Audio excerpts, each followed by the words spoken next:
আমাদের বমডিলার স্টে থেকে night view কেমন লাগে এটা দিয়েই শেষ করেছিলাম লাস্ট ভিডিওটা কাজিরাঙ্গা টু বমডিলার।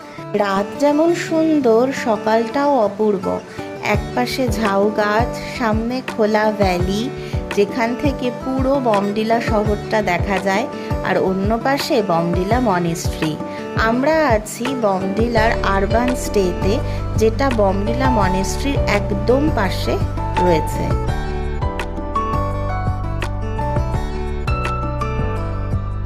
তোমরা চাইলে এখানে এসে সবাই মিলে বনফায়ারও করতে পারো, খুব সুন্দর অ্যারেঞ্জমেন্টও এখানে করা আছে।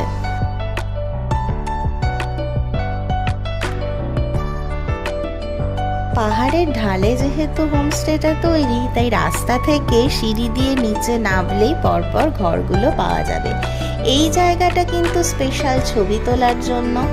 ওইদিকে রান্নাঘর, খাওয়ার জায়গা, আর নিচের সিঁড়ি দিয়ে নেমে গেলে আরও রুম রয়েছে। ছেলেকে বসিয়েও আমি একটা ছবি তুললাম।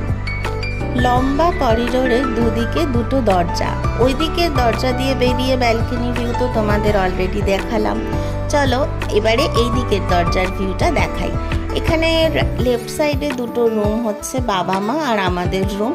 রুমের ভিউও দেখাবো, তার আগে ব্যালকনির ভিউটা তোমাদেরকে দেখিয়ে দিই।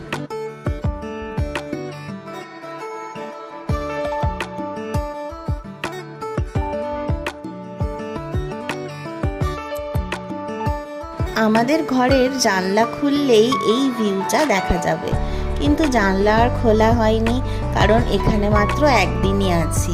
পাশের এই হোয়াইট ওয়ালটাই বমডিলা মনেস্ট্রির ওয়াল। এবারে আমাদের ঘরটা ঘুরিয়ে দেখানোর সময়। দুটো করে কম্বল দেওয়া ছিল।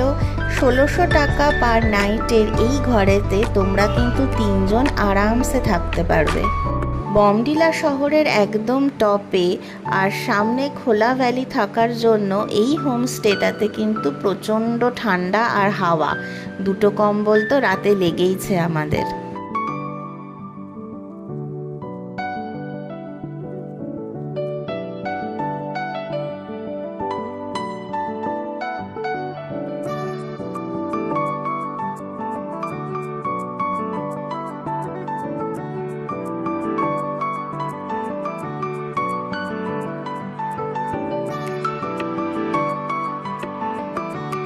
রাত কাটিয়ে সকাল হয়ে গেছে, আর সকাল সকাল আমরা সবাই রেডি হয়ে চলে এসেছি ডাইনিংয়ে ব্রেকফাস্ট করব বলে।